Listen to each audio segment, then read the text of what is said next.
This is a recording for Edexcel Further Pure 1, Coordinate Systems 2, the Ellipse and Hyperbola, Section 2.1, Equations of an Ellipse. We've seen previously then that the ellipse is one of the family of conic sections. And it's the one where the slope of the plane cutting through the cone is less than the slope of the cone itself. So we see here that we have the circle where the plane is parallel to the base, then the ellipse where the slope is increased away from the horizontal but is less than the slope of the cone itself. The general equation of ellipse is x squared over a squared plus y squared over b squared is equal to 1.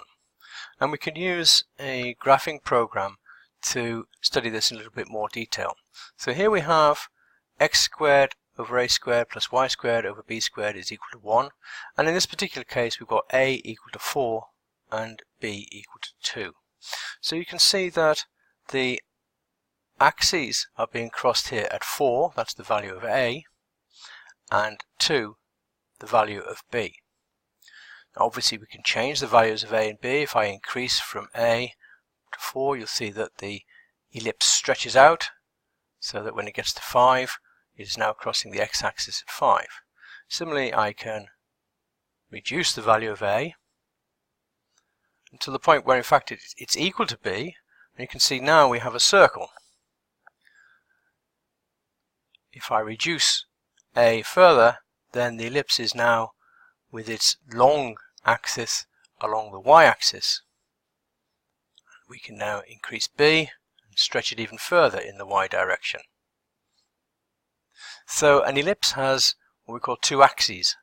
One, the major axis, which is the long one. So in this particular case the major axis lies along the x-axis and the minor axis lies along the y-axis in this case. Make b larger than a.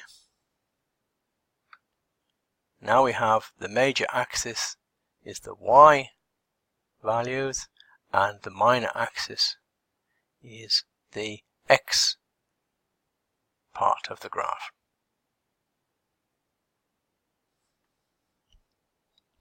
So the standard equation then of the ellipse is x squared over a squared plus y squared over b squared equal to 1. Now we can see that if x is equal to 0, then that means that y squared over b squared must be equal to 1, and therefore y is equal to plus or minus b. So that means that the values on the y-axis are at b and minus b. Similarly, of course, y equal to 0 will give us that x is equal to plus or minus a. So you have negative a and a. Now this gives us two axes of the ellipse.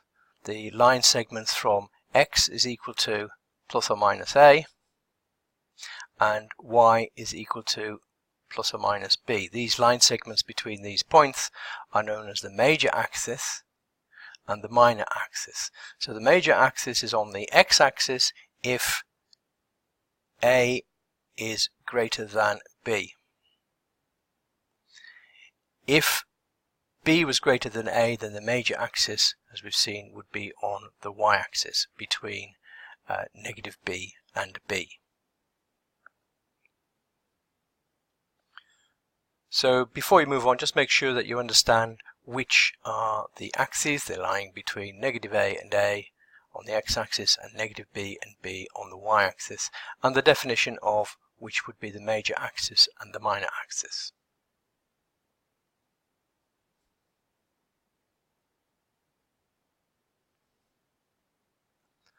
Well, here's an example of the sort of thing we might be asked to do.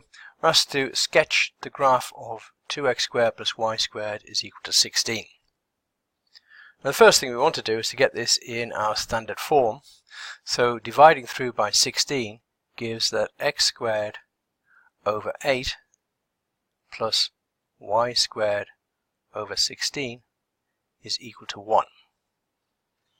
And once we've got it in that form, we can see here that a will be equal to the square root of 8, which is 2 root 2.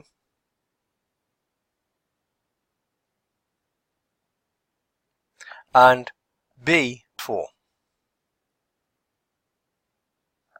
B squared being 16. Therefore, the ellipse is going to go through 4 and negative 4. B in this case is greater than a, so that's going to give us the major axis. And 2 root 2 is just a little bit less than 3. So somewhere like that. And that gives us enough to sketch the ellipse.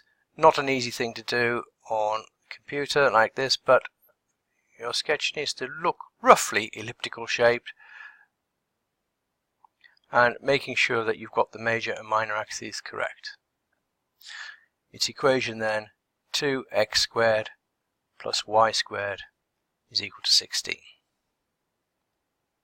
There's a rather better looking shape to the graph this time. Now let's look at the parametric equation of an ellipse. If we let x equal to a cos t, then x squared over a squared will be equal to a squared cos squared t over a squared. So that's a squared cos squared t over a squared, which is just cos squared t. And similarly, y squared over b squared will be equal to sine squared t.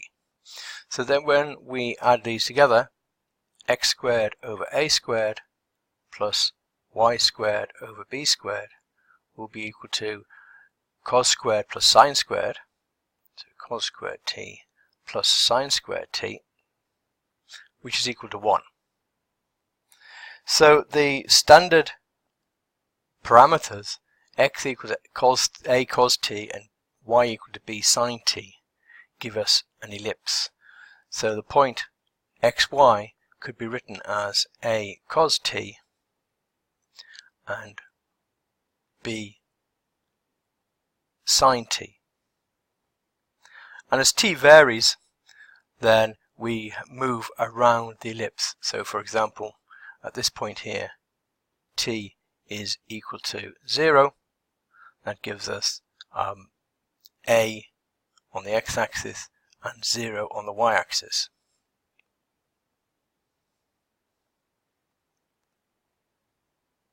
And we can see that the values of t vary between 0, point we just discussed, and then up to 2 pi. And as we do that, the point on the ellipse moves around in that direction. And then by the time we get back to the starting point, we have t is equal to 2 pi.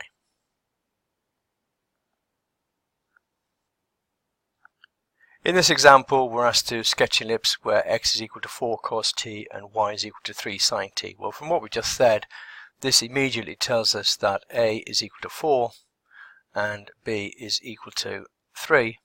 And so it's going to cross the x-axis at negative 4 and 4, the y-axis at 3, negative 3, giving us the major axis on the x-axis between negative 4 and 4, and the minor axis in the y direction. Again, trying to sketch it as best I can on the computer. Not an easy thing to do. So let's look at a better version. And there it is. And of course, once we've got a and b, it's very simple to get the Cartesian equation, because we know that x squared over a squared, that's x squared over 16, plus y squared over b squared is equal to 1.